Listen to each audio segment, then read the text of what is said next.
नमस्कार, शारदा डायरीज में आप सबका स्वागत है। भगवान शिव सर्वशक्तिमान और परम पूजनीय है। इन्हें कई नामों से जाना जाता है। धर्मशास्त्रों में शिव जी को नागों का देवता भी माना जाता है और भगवान शिव जी का एक अन्य नाम नागेश्वर भी है। नागेश्वर का पूर्ण अर्थ नागों का ईश्वर होता है। भगवान शिव का एक प्रसिद्ध ज्योतिर्लिंग नागेश्वर भी है। यह ज्योतिर्लिंग गुजरात प्रांत में द्वारकापुरी से लगभग 17 मील दूर स्थित है। इस पवित्र ज्योतिर्लिंग के दर्शन की शास्त्रों में बहुत बड़ी महिमा बताई गई है। ऐसा माना गया है कि जो भी श्रद्धा पूर्वक इनकी उत्पत्ति और महात्म की कथा सुनेगा, वह भी सारे पापों से मुक्त होकर सुख को प्राप्त करेगा व अंत में शिवधाम को प्राप्त होगा।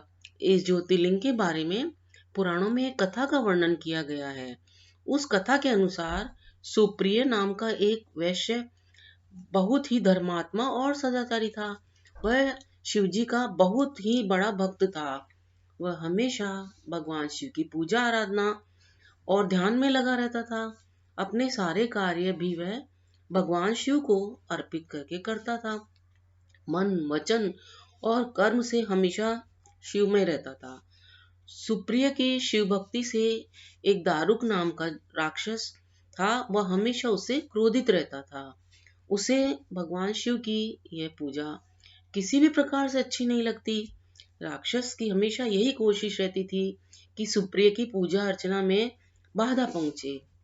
एक बार सुप्रिय नौका पर सवार होकर कहीं बाहर जा रहा था। उस दुष्ट राक्षस दारुक ने यह उपयुक्त अवसर जानकर नौका पर आक्रमण कर दिया। उसने उस नौका में सवार सभी यात्रियों और सुप्रियों को पकड़कर अपनी राजधानी में ले जाकर कैद कर लिया। सुप्रिय कारागार में भी अपने नियम के अनुसार भगवान शिव जी की पूजा आराधना करने लगा। अन्य बंदी बनाए यात्रियों को भी वह शिव भक्ति की प्रेरणा देने लगा। और दारुक राक्षस ने जब अपने सेवकों से सुप्रिय के विषय में यह सुना तो वह अत्यंत क्रोधित होकर उस कारागार में आ पहुंचा। सुप्रिय उस समय भगवान शिव के चरणों में ध्यान लगाए दोनों आंखें बंद किए हुए बैठा था। उसकी यह मुद्रा देखकर राक्षस बहुत ही भीषण आवाज में उसे डांटते हुए बोला, अरे दुष्ट वैश्य, तू आंखें बंद करके कौन से उपद्रव और षड्यंत्र करने की बात सोच रहा है। उसके यह कहने पर भी शिव भक्त सुप्रिय की समाधि भंग नहीं हुई। तो दारुक राक्षस क्रोध में एकदम पागल हो उठा और तुरंत उसने अपने अनुचरों को सुप्रिय तथा अन्य सभी बंदी बनाए गए यात्रियों को मार डालने का आदेश दे दिया।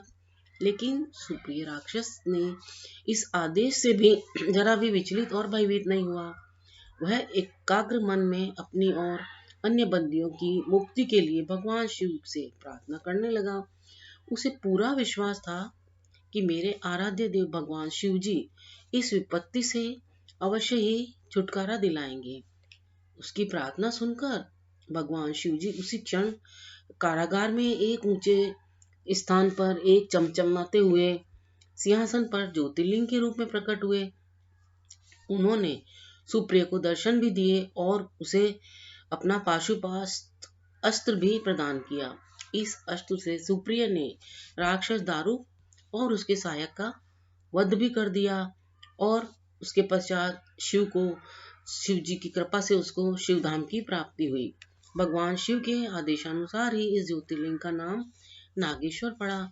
इस ज्योतिर्लिंग के दर्शन मात्र से ही सभी इच्छाएं पूर्ण होती है व भक्तों पर शिव जी की सदा कृपा बनी रहती है। अगर आपको इस वीडियो की ये जानकारी अच्छी लगी हो तो कृपया वीडियो को लाइक, शेयर, सब्सक्राइब और कमेंट अवश्य करें। वीडियो देखने के लिए सभी को बहुत बहुत धन्यवाद।